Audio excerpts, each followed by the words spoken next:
So I came to know the church. I was actually in San Diego and I was headed back to Texas. I was just doing a little weekend trip, visiting a friend. And so I got on the plane. It was really funny because I actually wasn't even supposed to be on that flight. I like called and changed my flight. It was really interesting. So I sit down and it was a rough weekend. So I was like, Lord, I just really need you.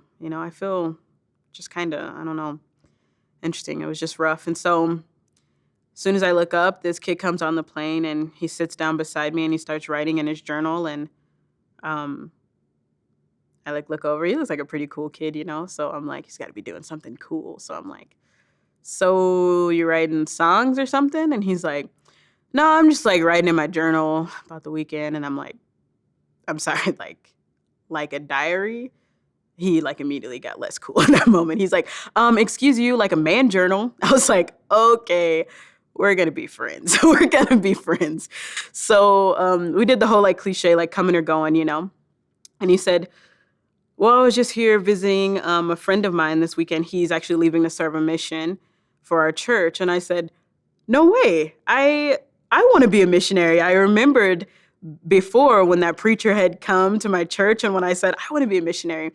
And he was like, no way, that's cool. And so we started talking and I said, well, what church do you go to? And he said, the Church of Jesus Christ of Latter-day Saints. And I was like, okay, never heard of that before in my life. And he said, he was a little like nervous. I friends with it. He's like, I'm Mormon. And I was like, okay. I was like, oh yeah, the people that don't like watch TV and like use electricity. And he's like, I'm pretty sure that's Amish. And I was like, so you're not that. Okay, we'll move forward. A little embarrassing.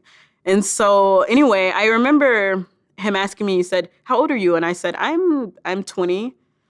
And he said, oh, cool. He said, well, in my church, he said, I'm 19, so I'm preparing to serve a mission. And when the guys turn 19 in my church, they serve missions for 2 years. And when the girls turn 21, they serve missions. And he said, when do you turn 21? And I said, oh, I actually turned 21 in a few months in August. This was May. And he said, well, if you join my church, you could go on a mission, maybe like in August. And I was like, no way. And he said, yeah, they serve for 18 months and you could totally serve. And I was like, this sounds awesome. Like, okay.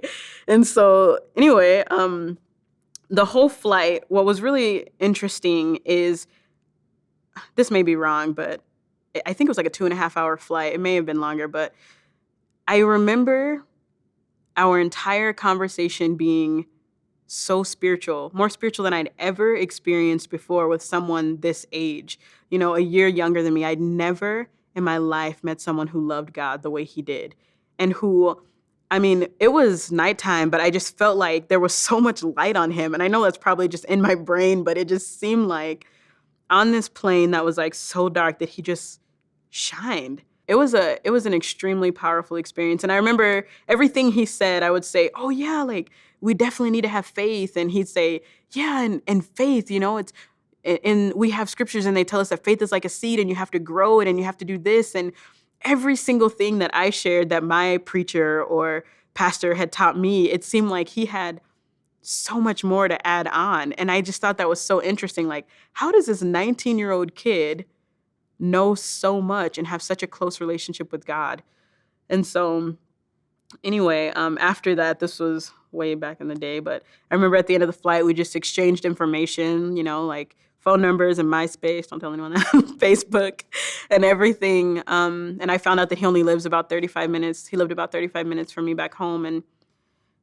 And so anyway, it was just interesting to me that I'd never seen that before, that light. And he said, yeah, well, we don't smoke, we don't drink, we don't, and I was like, oh, I need this. Like, I am so tired of being around friends that I just have to like babysit because they love to drink. And I just am tired of being the designated driver. And I'm tired of all these.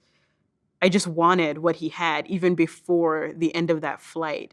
He made it very apparent to me and very clear that he loved what he was living and that it made him who he was. And I wanted to be like he was.